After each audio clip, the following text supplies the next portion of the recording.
Bonjour à tous, mon nom c'est Miché et je suis ravi de pouvoir faire cette vidéo où nous allons apprendre comment est-ce que nous pouvons déployer notre application Flask sur un serveur Apache. Alors sans pour autant plus tarder, ce que je fais, donc ce sont des choses que j'ai déjà fait, mais quand même je vais juste vous montrer les étapes par étape. Alors je vais commencer d'abord par montrer comment est-ce que où j'ai installé mon serveur Apache. Alors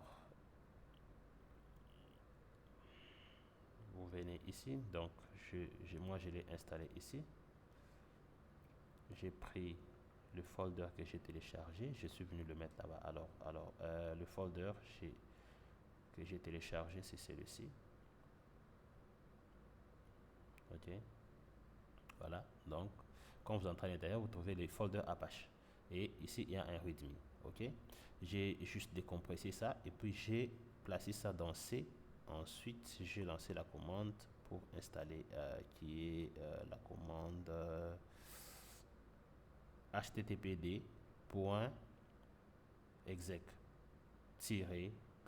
install. Ok, une fois que c'est installé, automatiquement vous pouvez voir qu'il y a le service Apache qui est installé à ce niveau. Et ce service n'est pas automatiquement run, il faut d'abord le démarrer en faisant clic droit et puis il y a un star là, vous cliquez sur star et il va redémarrer. Alors moi j'ai déjà fait tout ça, ce que je vais vous montrer maintenant c'est dans mon application. Alors si on teste Apache, si on les teste, on va les tester par exemple sur le port localhost, mais sur le port 80 par exemple. Là, je pars sur mon application que je suis en train de faire. 80. Je vois 80. Not URL, not one pro. Bon, en réalité, c'est parce que j'ai déjà configuré mes routes et j'ai déjà configuré mes virtual hosts. Alors je vais juste venir ici, je prends mon virtual host que j'ai configuré pour voir que Apache tourne bien. Voilà, Apache tourne bien ici. Alors ce que je vais faire, je vais vous montrer comment est-ce que j'ai fait mon application. La structure des folders de mon application, c'est que j'ai un dossier backend, c'est le dossier racine de mon application où j'ai installé mon dossier, mon application Flask, donc mon framework Flask. Alors, on a le folder env et on a aussi le folder app. Le folder app contient cette structure que j'ai fait ici. Ok, j'ai créé des commandes. Là, c'est moi qui ai créé des commandes qui pourront me permettre de pouvoir créer des fichiers, par exemple, comme des contrôleurs, des validateurs ou bien des modèles, ainsi de suite. Ok, donc pour avoir vraiment un template de chaque fichier que je crée. J'ai fait ça ici. Alors, là, on a des contrôleurs, comme vous pouvez les voir. Ce sont des contrôleurs. Et là, on a des modèles. Je peux prendre juste ça, le modèle. Comme ça, ce sont des modèles. Des modèles, ok. J'ai un fichier init, ok. Ce fichier init est là. Alors, qu'est-ce que j'ai fait avec ce fichier init? J'ai fait toutes mes déclarations possibles que vous voyez là. Flask, j'ai déclaré. Donc, je suis en train de travailler avec le MVC et avec le pattern MVC dans Flask. Alors, j'ai besoin d'initialiser, au fait d'importer aussi ça. J'importe Flask qui est déjà installé sur ma machine. Je vais importer aussi les alchemy qui est l'ORM et ainsi de suite. Et la partie commence ici. Donc là, je prends d'abord, j'initialise mon ORM parce que je dois les connecter à la base de données. Donc je vais d'abord l'initialiser ici pour qu'à chaque fois que je travaille, qu'il puisse déjà avoir une connexion déjà bien établie. Ici, je crée une fonction, create app, ok, et j'initialise mon application ici. Ici, je permets toutes les origines avec Corse de Flask qui est là, que j'ai importé aussi. Ça me permet juste d'exécuter mes commandes, donc pour créer des fichiers.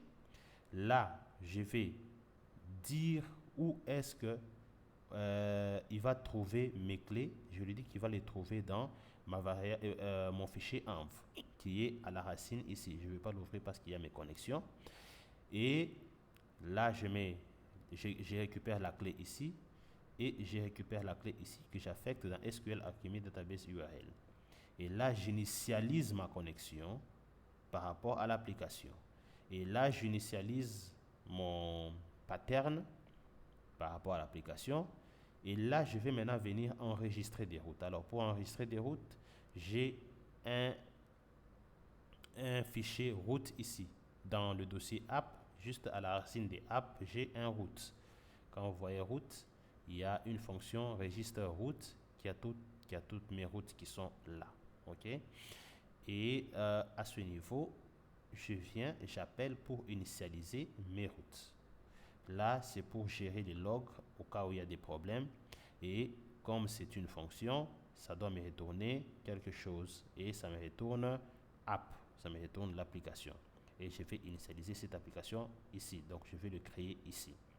Alors, étant donné qu'on a vu comment est-ce que notre init est configuré, alors pour que tu puisses les set, que tu puisses faire en sorte que ces fichiers init soient le point d'entrée de ton application, il faut faire dans votre environnement. Donc, je vais me déplacer. Donc, vous voyez que je suis ici dans mon environnement. Et pour entrer dans son environnement, il faut d'abord entrer ici et vous faites ça. Donc, vous dites à Flask que le fichier d'entrée, c'est ça. Voilà. Alors, moi, je l'ai déjà fait avec mon application. Et une fois que cela est completed, alors on peut maintenant évoluer. Donc, une fois que vous avez compris ces structures, on peut évoluer. Alors, l'autre point, c'est de pouvoir maintenant créer. Parce que vous voyez, quand vous démarrez l'application que vous avez créée, je vais essayer de les démarrer en mode de blocage, comme ça. Voilà. Donc, il me dit qu'il a lancé l'application sur le port 5000. Mais il te dit que ici, ça c'est en développement, mais en production, on doit éviter sûrement de faire ça. Alors, pour installer WizGuy, qu'est-ce que nous faisons? Je vais couper mon serveur. Je vais installer WizGuy. Alors, pour installer WizGuy, je fais pipe, OK, install mode WizGuy. On est d'accord? Et après avoir installé mode WizGuy, je vais devoir maintenant, moi je l'ai déjà fait, je vais maintenant devoir faire quelque chose, c'est pour voir les configurations que je dois mettre dans mon serveur Apache. OK? Alors, pour voir ces modifications, j'ai ça. Mode WizGuy-express module.conf. Et quand vous faites ça, vous allez voir, il vous affiche les informations à mettre dans votre serveur. Alors, vous voyez que le mode WizGuy est installé dans projet billing backend.env lib site mode WizGuy, ainsi de suite, et on va appeler ce fichier ici. Ici, celui-ci, c'est là où est installé mon application Python. Et je vais devoir prendre le fichier del. Et là, je vais initialiser mon WizGuy pour lui dire il se trouve dans mon dossier venv. Donc, c'est ce dossier-là, venv, qui est activé pour l'instant. Alors, pour le voir physiquement dans mon projet, je suis ici. Tu peux aller dans app, dans venv.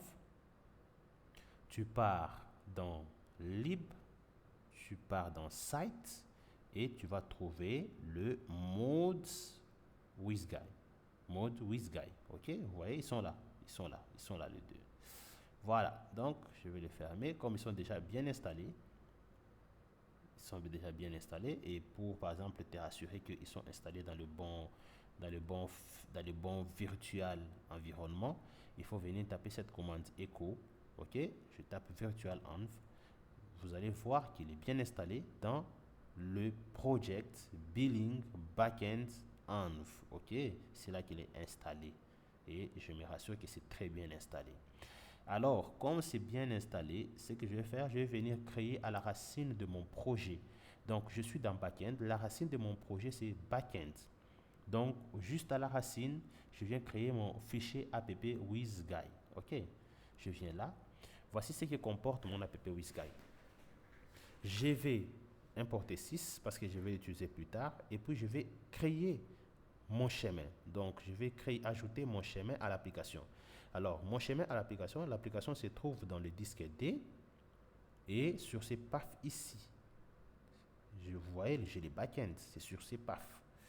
Et maintenant, à partir d'ici, je vais importer mon application app. OK? Donc, c'est app. Je vais importer create app. Create app. Je vais ici dans init parce que je l'avais initialisé comme mon point d'entrée. Je n'ai pas besoin d'appeler ces folders, mais je vais directement appeler ma fonction comme c'est le point d'entrée dans app. Create app que j'ai créé là. Alors, je viens de l'appeler ici et je vais maintenant le démarrer en l'appelant. OK? Je dis application, j'appelle ça. Alors, sur mon application, c'est bien fait et l'installation du module WizGuy est bien fait. Je vais devoir maintenant passer à la configuration de mon serveur HTTP. Alors, pour faire les serveurs HTTP, je vais aller dans mon folder, OK, là où j'ai installé mon Apache, OK, je viens dans mon folder Apache et je viens ici, dans conf, je vais ouvrir ce fichier ici. Alors je vais l'ouvrir, une fois que je l'ouvre, il est là, voilà. La première des choses que je vais faire, c'est de pouvoir décommenter l'inclusion de vhost. Alors, pour voir les vhost, c'est ici. Vhost, je vais d'abord décommenter ça. Voilà, vous voyez que en fait, avant, il était commenté. Je l'ai décommenté pour lui dire que tu vas prendre mes virtual hosts dans ce fichier ici. Quand c'est fait, c'est bon. Et après avoir fait ça, je vais devoir aller permettre, OK, je vais permettre toutes les entrées possibles dans mon serveur. Donc, toutes les adresses possibles dans mon serveur, je vais les chercher. C'est direct, voilà, ici. Donc, les directories, je vais permettre tous les accès. Donc, je donne le all rights overrides all. Je require all grant, je donne tous les droits. Et puis, je vais donner aussi cette option ici. OK. Après avoir terminé de faire ça, je vais maintenant rentrer sur mes liens de configuration. Je vais le copier, juste copier, parce que je sais que c'est déjà installé dans le bon path. Donc, le WizGuy est installé dans le bon path. Je vais le copier et je vais venir le mettre ici. OK, je vais venir le mettre là. OK, je le mets là. Je vais juste copier, coller. Et tu vas voir que il faut bien t'assurer que ce que tu fais, c'est déjà installé quelque part sur ta machine. Pas nécessairement dans le bon environnement, mais sur ta machine. OK, alors comme c'est installé, tu as la possibilité de les pointer et de l'utiliser. Alors, après avoir fait ça, ce que maintenant tu vas faire, tu peux créer autant de ports que tu veux. Tu vois, moi j'ai fait les listen au port 80, je l'ai laissé, j'ai ajouté encore un autre port 81. OK. Alors, comme j'avais déjà activé le vhost, ce que je vais faire, c'est de pouvoir maintenant aller dans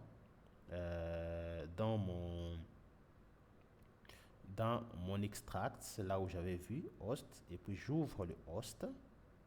Je vais l'ouvrir avec et une fois que je l'ouvre, il est là. OK, voilà. Là, vous voyez, ce sont des hosts, des exemples de hosts. Là, j'avais essayé de créer un autre host, mais ce qui m'intéresse, c'est ça. À ce niveau ici, qu'est-ce que je fais? Je vais devoir dire que je vais utiliser mon vhost ici. Le serveur name, ça sera b-dashboard.cd. Les documents route, il va pointer ici au niveau du backend parce que c'est là qu'il y a mon application. Et puis le WizGuy, il va pointer sur le backend, mais le fichier d'entrée, ça sera les app WizGuy parce que les app WizGuy est créé au niveau de la racine. Vous comprenez? Et je vais créer maintenant les directories dans lesquels je vais donner tous les grants possibles. Il est là. Je vais créer les directories. Et puis, je vais terminer. Je vais fermer ça.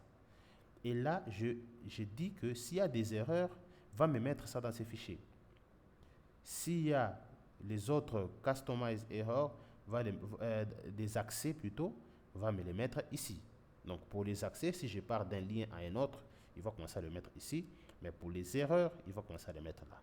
Alors, ça, c'est mon virtual host que j'ai créé au niveau de Apache. Jusque-là, il ne fonctionne pas. Mais je dois normalement aussi venir mettre ce host ici, ce serveur name, je dois venir le mettre dans mon host. Alors, pour trouver le host, c'est ici, je pars dans C, je pars dans, je pense, dans Windows, je passe dans système 32, hein? Je pense ici, je vais checker ça comme ça, système 32, et ici, je pense, il y a, attendez, je cherche ça. Donc, je vais aller dans Driver, ok. Et puis, je vais aller dans etc. Je trouve mon fichier host. Je vais l'ouvrir. Je peux l'ouvrir avec n'importe quoi. Moi, je peux l'ouvrir avec ça. Alors, je vais venir ajouter ça ici, à ma racine. Donc, en lui disant, tu vas utiliser l'adresse locale, mais tu vas, si on t'appelle par ce nom du serveur, tu vas devoir me donner ces virtual host là qui est configuré à mon niveau. Alors, je l'ai fait ici. Alors, une fois que c'est fait, je vais venir maintenant redémarrer mon serveur. Je redémarre mon serveur en faisant restart. Une fois qu'il a redémarré, je vais venir maintenant pour démarrer mon virtual host ici. Alors, quand tu fais, je prends, et c'était sur le port 81 que j'ai configuré, comme vous pouvez le voir ici encore, une seconde fois, c'était 81, ok? Donc sur le port 81, je viens, et quand tu actualises, c'est bon. Ton application fonctionne. Donc, tu peux te déplacer d'une route à une autre. Par exemple, si je veux me déplacer d'une route, par exemple, B-Trend, tu verras que les données sont affichées parce que ça vient de la base de données. Alors, je pense que c'est bon. Alors, il faudra toujours redémarrer le serveur pour que les choses fonctionnent correctement. Alors, je pense que cette vidéo vous a beaucoup plu. Et maintenant, si tu veux maintenant les connecter avec ton front-end, tu peux juste venir ici. Je viens dans Package, JSON. Je vais mettre le virtual host. Et quand je mets le virtual host ici, il est connecté avec mon application. Je peux venir maintenant sur mon application. Je peux lui dire je sais pas, attendez. Je peux venir ici. Je lui dis localhost 3000. Comme il démarre déjà. Allez, checkbound. Vous voyez que l'application charge avec les données qui viennent de mon backend et sans pour autant devoir démarrer mon serveur de développement. Je pense que cette vidéo vous a vraiment été très utile et ça pourra vous aider à long pour faire une bonne configuration. Merci.